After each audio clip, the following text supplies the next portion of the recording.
Jésus se référait souvent aux Écritures. Il disait: «Il est écrit». C'était pour montrer l'importance des Écritures et pour nous laisser un modèle. Il est important de considérer ce point puisque nous voyons que les religions brodent autour de ce qui est écrit, si bien que ce qui est écrit perd de sa valeur.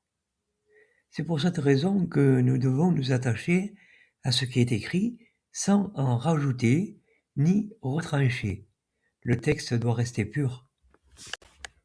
Nous comprenons que s'il y avait quelque chose à rajouter dans les textes, il serait déjà inscrit.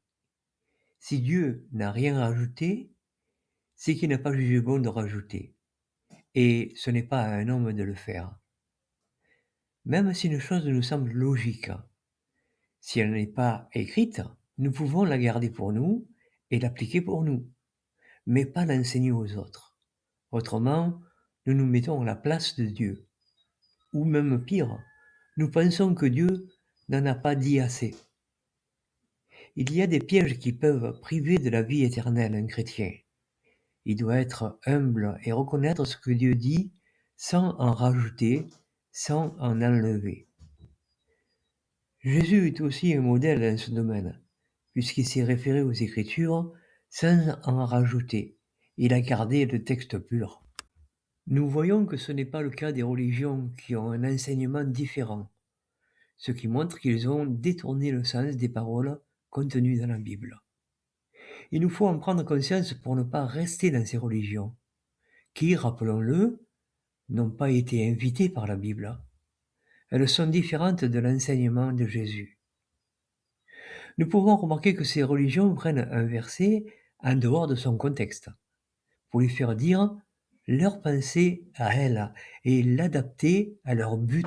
Il est évident que ces religions seront rejetées, et si nous collaborons avec ces religions, c'est que nous sommes d'accord avec elles, et nous avons aussi la part que Dieu va leur réserver.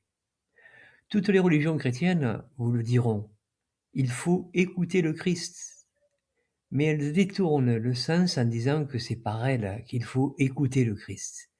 Pourtant, la Bible ne dit pas ça. Et l'enseignement qui n'est pas le même devrait faire réfléchir plus d'un. C'est le diable qui a créé ces religions pour détourner de la vérité. Jean nous dit dans sa lettre qu'après lui, il viendra l'apostasie. Et c'est ce qui s'est passé, et nous pouvons voir aujourd'hui que les religions sont apostates. Des millions de gens se sont laissés égarer, mais il faut voir que Jésus les avait avertis dans sa parole. N'oublions pas qu'au 1er siècle, le peuple a suivi les chefs religieux et ont subi le même sort qu'eux. C'est un avertissement puissant pour ne pas être égarés, car si nous sommes égarés, c'est de notre faute. Il nous faut réfléchir à ce que la Bible nous dit. C'est Jésus qui nous donne les directives et personne d'autre. Notez bien que si nous n'arrivons pas à comprendre ce que dit la Bible, eh bien, nous n'arrivons pas non plus à comprendre les publications de guides spirituels. Leurs publications rendent esclaves non pas de la Bible, mais de leurs pensées. La vraie assemblée, c'est celle que nous retrouvons dans la Bible, et nous pouvons faire partie de celle-ci en écoutant ce qu'ils disent. Ceux qui avaient l'Esprit Saint à cette époque-là, car il faut bien reconnaître aujourd'hui que l'Esprit Saint n'est plus sur ceux qui dirigent les assemblées. Il n'est donc pas étonnant de voir des erreurs dans les religions et des comportements qui ne sont pas en accord avec celles-ci, ni avec la Bible. L'étude de la Bible nous ouvre les yeux sur ces choses, et c'est la connaissance exacte qui nous sauve, qui nous permet de ne pas rester dans le faux. Il vaut mieux comprendre que nous avons notre part à faire pour discerner le bien et le mal. La seule vraie religion, c'est la Bible.